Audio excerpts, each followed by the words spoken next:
Welcome to a deep dive into mindfulness in the digital age. We're going to be exploring how to navigate this always-on world with a little more presence and maybe even a little more peace. Yeah, and going beyond that simple, tech is bad narrative, Yeah. you've given us some really interesting research on how our brains interact with technology. So I'm excited to get into it. Let's do it. Okay, so let's unpack this digital distraction trap.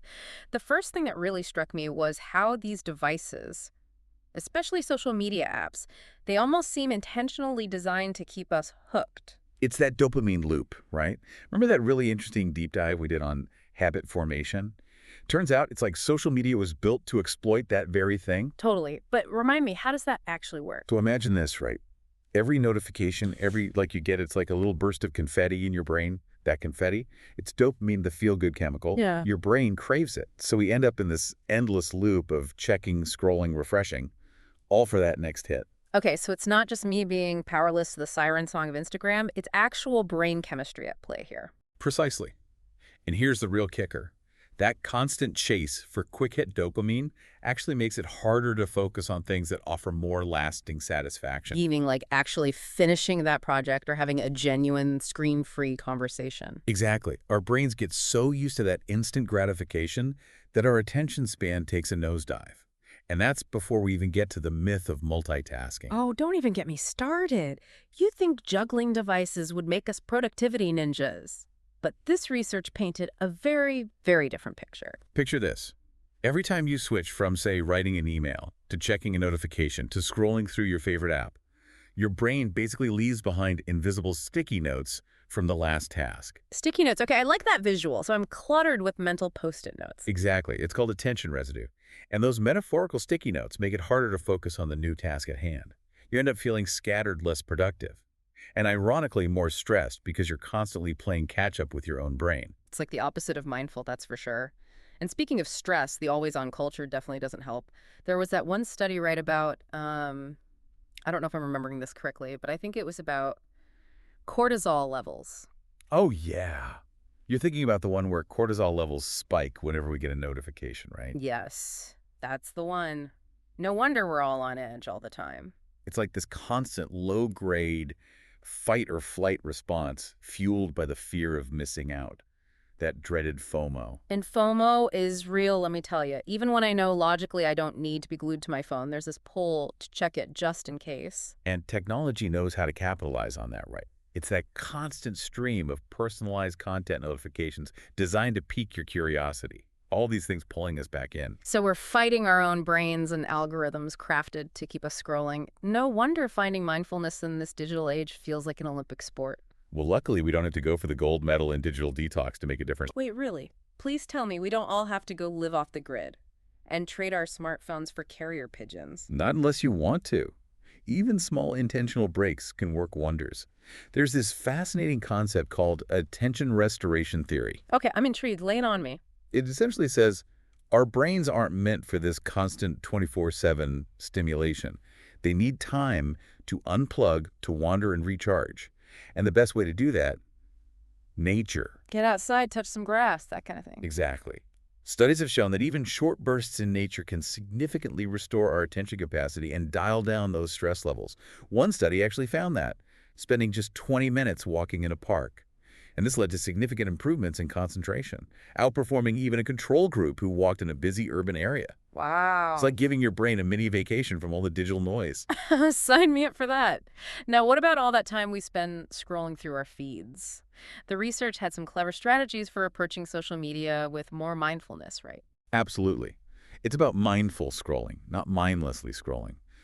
One technique that really stood out to me was the 5-minute rule. 5 minutes. As in the amount of time I spend deciding what filter to use. Well, in this case, it's about setting a timer before you even open those apps. When those 5 minutes are up, you consciously decide if you want to keep scrolling or move on to something more fulfilling. Oh, I see. So it's like a little speed bump to help me break free from that scroll vortex. Exactly. You regain control over your attention instead of letting those sneaky algorithms call the shots. Love that. Fighting algorithms with awareness. And since we're on the topic of reclaiming our attention, let's talk about the S word. Single tasking. Confession, as someone who prides themselves on juggling multiple tabs and to-dos, this one feels like a Herculean task. I hear you. But here's the thing. Our brains just aren't wired for true multitasking. Remember those mental sticky notes, that attention residue? No, they're permanently etched in my mind now. Right. Well, single tasking is like clearing those sticky notes away. Yeah. When you give your full focus to one thing at a time, not only are you more productive, Yeah. but you also reduce stress.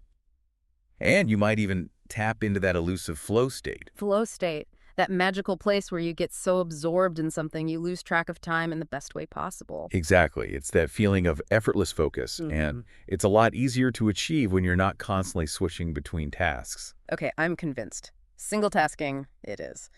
So we've got digital detox, mindful scrolling, single tasking.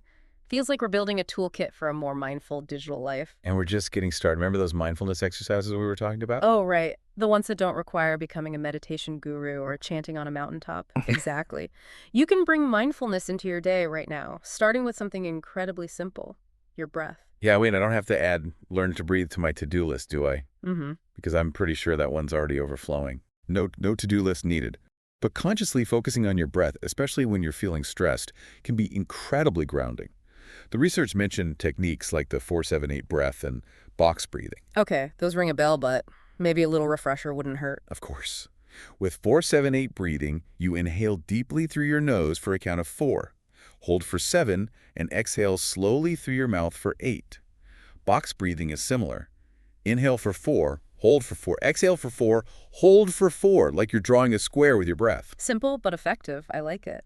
What other mindfulness tricks do we have up our sleeve? Ever heard of a body scan? Is that like a metal detector for stress knots? Because if so, sign me up. It's like a mental massage. You simply bring your attention to different parts of your body, starting with your toes, and slowly move upwards.